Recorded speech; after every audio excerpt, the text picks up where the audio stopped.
Bem, turma, indo para o nosso terceiro e último vídeo. Esse vídeo vai ser bem mais curtinho e também o texto que eu vou pedir para vocês vai ser menor. Que é sobre a diversidade cultural indígena no Brasil. A gente tem aqui no Brasil a presença de diversos povos indígenas. Hoje temos uma diversidade boa, mas antes era gigantesca. A gente viu que, por exemplo, tínhamos dois troncos linguísticos, Tupi e Macro-Jê.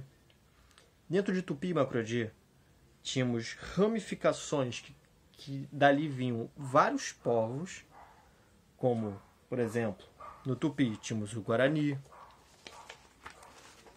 tínhamos os Araras, Potiguaras e Tupinambás, tínhamos os Tamoios, que eram aqui na região de Niterói, São Gonçalo.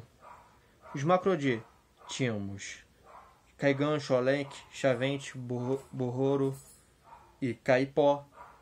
Então a gente vê que é errado a gente falar os indígenas do Brasil.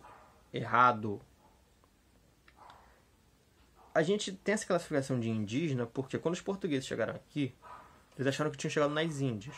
Índia, aquele país lá do Oriente. Essa é a história que contaram pra gente.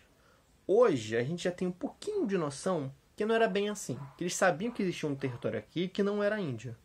Mas mesmo assim, eles chamaram de índios. E meio que essa classificação ficou no tempo. E é errado a gente botar eles como tudo igual.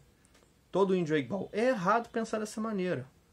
Cada povo indígena tem sua cultura, sua forma de ser, sua forma de pensar, sua forma de agir, sua forma de se organizar em sociedade. Temos povos, por exemplo, entre os indígenas, que tinham relações comerciais. Por exemplo, os Tapajós.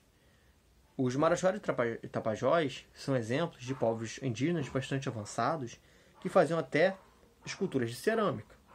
Tem povos indígenas que não faziam esculturas de cerâmica, que não sabiam trabalhar cerâmica, mas ainda assim produziam objetos ritualísticos, culturais, como uma pulseira, um colar, um cocá.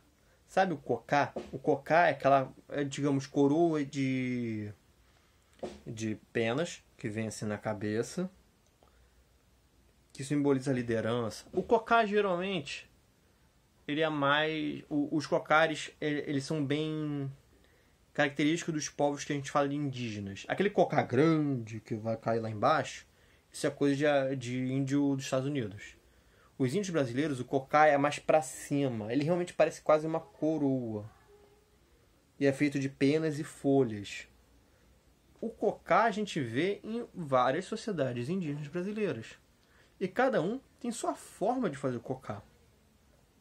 Temos, por exemplo, alguns indígenas que têm braçadeiras. O que é uma braçadeira, professor? Imagina uma pulseira. Uma pulseira que vai aqui no braço. Ela fica aqui em volta do braço. Isso é uma braçadeira. E a braçadeira, ela pode simbolizar, por exemplo, o símbolo de um guerreiro.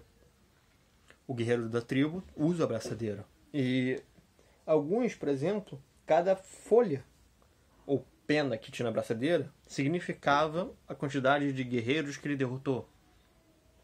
Ou a quantidade de bichos que ele caçou. Era um marco. Era algo que simbolizava a força daquele guerreiro. Quão forte ele é. Nossa, olha só. A braçadeira dele tem 10 penas. Então, podemos dizer, isso é um exemplo. Cada pena significa um guerreiro que ele derrotou. Ele derrotou 10 homens. Que cara forte. Ou, se fosse um animal que ele caçou, nossa, que caçador experiente. Ele tem 15 folhas na sua braçadeira.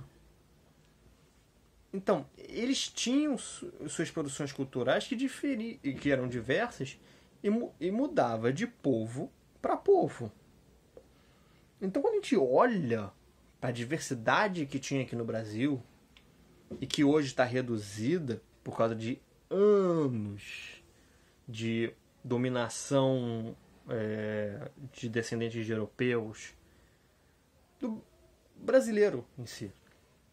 Os indígenas eles não necessariamente se veem como brasileiros, porque eles estavam aqui antes do Brasil existir.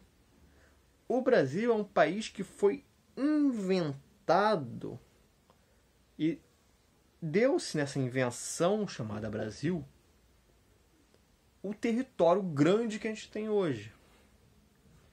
Por quê? O Brasil, não existe um povo que a gente olha e fala brasileiro. A identidade do brasileiro vem de várias coisas, da nossa cultura, da nossa língua, da nossa forma de vestir, nossa forma de pensar, nossa forma de falar. Várias coisas formam o ser brasileiro. Entre eles a nossa história, que a partir de um ponto existiu o país chamado Brasil. Os índios são antes disso.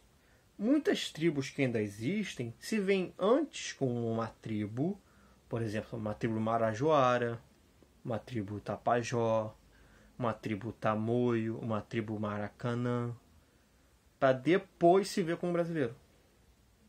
É estranho, é confuso isso?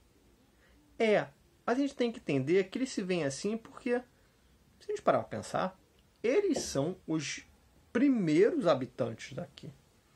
Eles são os que estavam aqui quando o mundo estava se descobrindo como mundo. Então, é importante a gente entender que eles já tinham espaço aqui, já tinham seus territórios e tinham sua cultura. E a gente tem que respeitar essa cultura deles. Tem que respeitar a forma de viver dos indígenas, a forma de pensar. Porque, digamos, eles são quem chegou primeiro, eles estão aqui mais tempo. É uma questão de... Tá, a gente é brasileiro, eu nasci brasileiro, você nasceu brasileiro, mas eles têm uma cultura que é mais antiga. Não é porque a gente vive, pensa, age de uma forma diferente que a gente tem que desrespeitar a forma como eles vivem, pensam e agem. Então, essa parte do capítulo é a parte da cidadania, a parte de respeito. E é por isso que eu fiz uma terceira parte, a parte de vocês, que o terceiro texto vai ser um texto bem diferentinho, que vai ser para vocês falarem. Para vocês terem ideia, eu não falei do texto a ser feito nos outros vídeos, eu falei no grupo, desse eu estou falando aqui no vídeo, para vocês não dispersarem muita ideia. Vocês falarem de ideias de como nós podemos preservar a cultura indígena, de como nós podemos respeitar, de como nós podemos valorizar a cultura indígena. Isso é uma parte pessoal aí. Vocês vão pensar a forma de como nós podemos respeitar a cultura indígena, como nós podemos valorizar a cultura indígena, como nós podemos propagar a cultura indígena. Vocês vão escolher uma das três e falar uma maneira, escrever uma maneira no caderno, como a gente estava fazendo com os outros textos. Vamos lá no grupo, vou dar o tempo para vocês fazerem. Depois disso, encerramos nossa aula. Lembrando, a prova é próxima semana, dia 10. Vai ser esse capítulo, mais anotações do caderno. E se vocês precisarem estudar mais, se vocês estão mais em dúvida, pega os vídeos das aulas que eu dei dessa matéria. Ou até mesmo esse e lê os textos que vocês escreveram. Esses textos de revisão é justamente vocês pensarem na matéria e botar no papel o que vocês estão pensando. Entendeu, turma? Vamos lá para o grupo para finalizar a nossa aula.